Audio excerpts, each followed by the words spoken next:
I'm not trying to do something different. I'm trying to do the same thing but in a different way. My aim is to make the poor look rich and the rich look poor. I do think if you aim for quality, it's not so much about consumerism. The idea is buy less, choose well, make it last. You've got to invest in the world. You've got to read. You've got to go to art galleries. You've got to find out the names of plants. You've got to start to love the world and know about the whole genius of the human race. We're amazing people. There is a real connection between culture and climate change. We all have a part to play, and if you engage with life, you will get a new set of values. Get off the consumer treadmill and start to think, and it is these great thinkers who will rescue the planet. My clothes have a story. They have an identity. They have a character and a purpose. That's why they become classics, because they keep on telling a story. They are still telling it. Why do people think that if you don't dress up, others will appreciate your beauty more? That style will somehow emanate from you? It's rubbish. If you dress up, it helps your personality to emerge. If you choose well, more people should read books. It's the most concentrated experience you can have. Save the rainforest for your loved ones.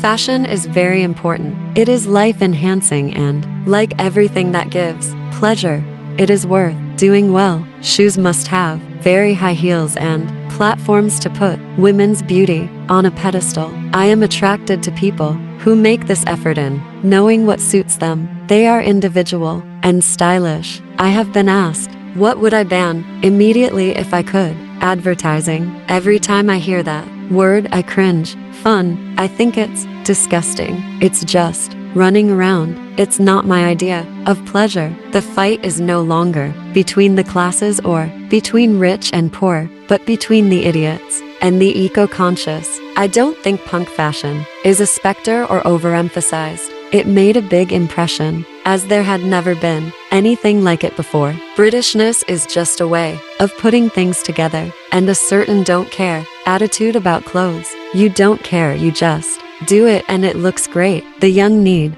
discipline and a full bookcase. When I was a little girl, you used to learn to sew all the holes in things, darning socks, but nobody mends things anymore. We have got to change our ethics and our financial system and our whole way of understanding the world. It has to be a world in which people live rather than die. A sustainable world. It could be great. I just think people should invest in the world. Don't invest in fashion, but invest in the world. Even though it was the 70s, we found old stocks of clothes that had never been worn from the 50s and took them apart. I started to teach myself how to make clothes from that kind of formula. People have never looked so ugly as they do today. We just consume far too much. It is not possible for a man to be elegant without a touch of femininity. My fashion advice is to have a flattering mirror and then forget about it. Everybody should have a fair deal.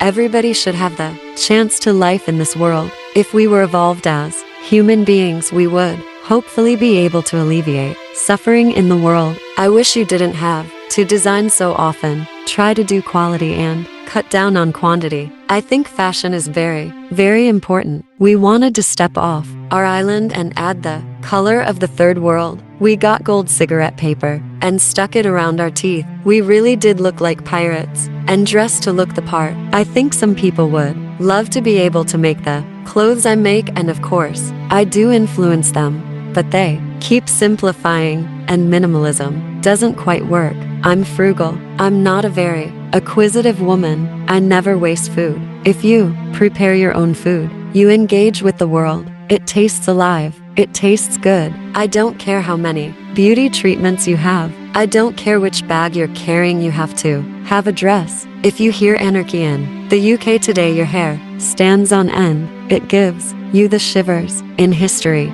people dressed much better than we do today. I eat only vegetables and fruit, and to me it's the most aspirational diet because it's so easy. It's quite simple. The cooking I do, what I remember as a child, is that other kids didn't care about suffering. I always did. But the thing is, since I always had my own little shop and direct access to the public, I've been able to build up a technique without marketing, people ever telling me what the public wants. It's a philosophy of life, a practice. If you do this, something will change. What will change is that you will change. Your life will change. And if you can change you can perhaps change the world. Our economic system, run for profit and waste and based primarily on the extractive industries, is the cause of climate change. We have wasted the Earth's treasure and we can no longer exploit it cheaply. The sexiest people are thinkers. Nobody's interested in somebody who's just vain with a hole in their head, talking about the latest thing. There is no latest thing. It's all rubbish. Intelligence is composed mostly of imagination, insight, things that have nothing to do with reason. Art should never be sociological. It has got to be timeless. It's got to be your vision and how you can represent the world you see. It's true the punk fashion itself was iconographic.